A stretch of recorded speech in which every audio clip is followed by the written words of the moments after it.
Mexico City became the first Latin American nation to host the Olympic Games in 1968. The story of the Games has become the stuff of legend, propelling Mexico onto the world stage, although the Games are now perhaps more remembered for civil rights protests and the Tlatelolco massacre. What cannot be denied, however, is the power of the 1968 Mexico City Olympics logo, which continues to be a titan of mid-century design. The 1964 Olympics were staged in Tokyo, a city determined to demonstrate that a modern, efficient society had risen from the ashes of the Second World War. It was also a chance for Japan to advertise an economic miracle that was growing in momentum while going largely unnoticed by the rest of the world.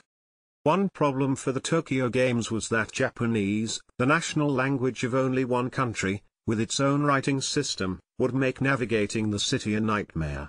But there was an answer. Japan had just staged the World Design Conference and its young artistic community was buzzing over the potential of visual communication. Under the direction of Masaru Katsumi, the Olympics design team came up with a set of symbols anyone could understand: follow the figure balancing on a beam for gymnastics, follow the hand with a finger bandaged for the first aid room, and so on. The story that Mexico adopted a similar scheme because the country still had high levels of illiteracy is probably inaccurate.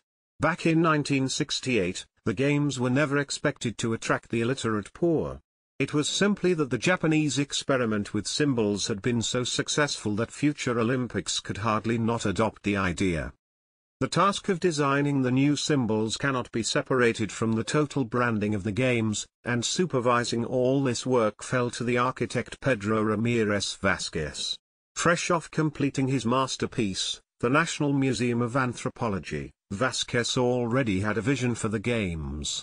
He saw a Mexico that was emerging as a modern nation, while proud of its rich ancient past. A nation about to join the First World, while championing the Third.